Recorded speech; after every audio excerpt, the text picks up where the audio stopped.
You might not find a better example of Netflix's business. When Netflix started its business, its competitor, Blockbuster, had 60,000 employees and over 9,000 stores around the world. Blockbuster was making $6 billion annually, simply by doing nothing. On the other hand, Netflix didn't even have enough money to buy a new sofa for their office. In this tough situation, Netflix thought of selling their company to Blockbuster. But when they proposed this, Blockbuster's CEO laughed and mocked them. History is proof that Blockbuster, which seemed like an unshakable giant, eventually collapsed. Just a few years later, Netflix wiped out Blockbuster's name and existence. And today, Netflix is a $280 billion company. But how did this happen? Let's take you back to 1997, when the internet business was booming. Jeff Bezos was selling books online through Amazon and making great progress, while Mark Randolph also wanted to start an internet business. But the challenge was, what kind of business should he start? For months, Mark carried a notebook wherever he went, writing down new business ideas, which he shared with his friend Reed Hastings.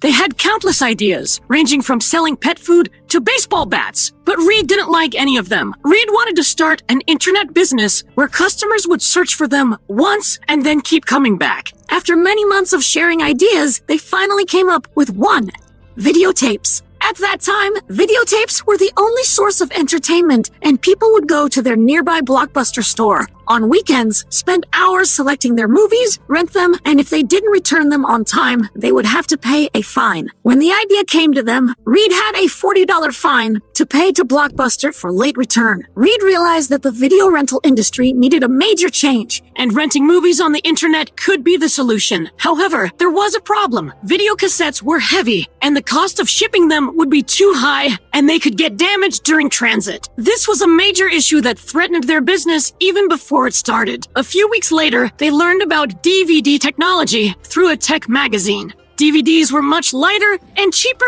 than video cassettes, and shipping them would be more affordable. Reed thought that if they could ship movies as DVDs instead of videotapes, it would be more profitable. And so, Netflix's idea was born. Their business model was simple: display a large collection of DVDs on a website, and whenever an order came in, the customer would receive the DVD within 2 days, with a prepaid return on envelope inside so they could easily return the DVD. The idea was simple, but to start it, they needed money, and neither Mark nor Reed had it. Somehow, they set up a small, low-budget office with cheap folding tables and second-hand furniture. They hired employees at low salaries with the promise of company shares if the business succeeded. In just a few months, Netflix's small team developed a website and started buying DVDs. Finally, after months of hard work, they were ready to launch Netflix. Before launching, they lined up interviews with news outlets to get media coverage.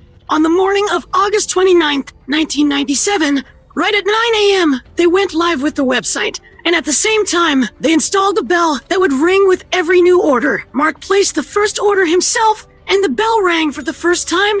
After 1 minute, the bell rang again, but this time, it was for a real customer. The Netflix team posted anonymous comments on various internet platforms, introducing Netflix's DVD by mail service, which attracted more movie fans. For the first 15 minutes, the bell rang constantly, but then Netflix's website crashed. At that time, the servers were hosted in the office, not with a professional hosting service. This was a sign that Netflix's server couldn't handle too much traffic, meaning they needed more servers. They quickly rented 8 new servers from local stores and got the website back online. On their first day, Netflix received 137 orders, far more than they had expected. Since the website had been down for several hours due to heavy traffic, they realized they would have received even more orders had it been up. They needed to solve the website issue to prevent it from crashing again. Netflix's first month went pretty well, but as Mark and Reed had feared, things didn't go as expected. Their sales for the month were $94,000. But out of that,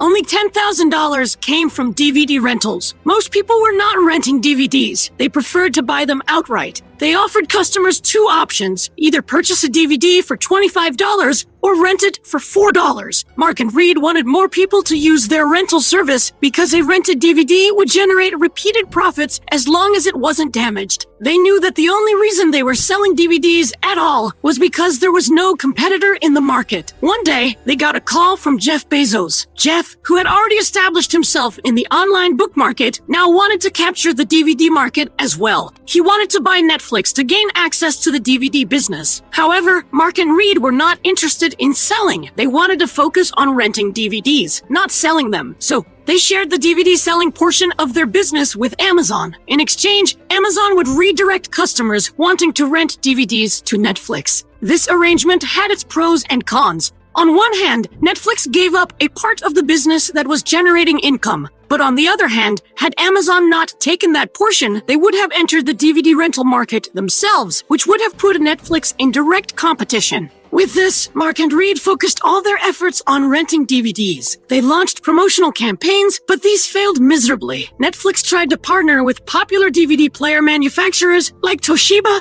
and Sony, offering a deal. Anyone who bought a DVD player from them would get a Netflix coupon code for 10 free DVD rentals. However, this promotion failed because the coupon codes were placed on the outside of the DVD player boxes instead of inside. As a result, Netflix ended up giving away a lot of free DVDs, and only 5% of the new customers became regular users. Meanwhile, the deal with Amazon wasn't helping either, because while Amazon sent customers to Netflix for DVD purchases, they hardly sent anyone for rentals. Then something happened in American politics that Netflix took full advantage of, but with unintended consequences. At the time, President Bill Clinton was embroiled in a scandal involving a White House intern, Monica Lewinsky. The story became a nationwide sensation, and the court hearings were televised. Netflix saw an opportunity and decided to feature the trials video on their website, hoping to attract many orders. However, the company that owned the rights to the video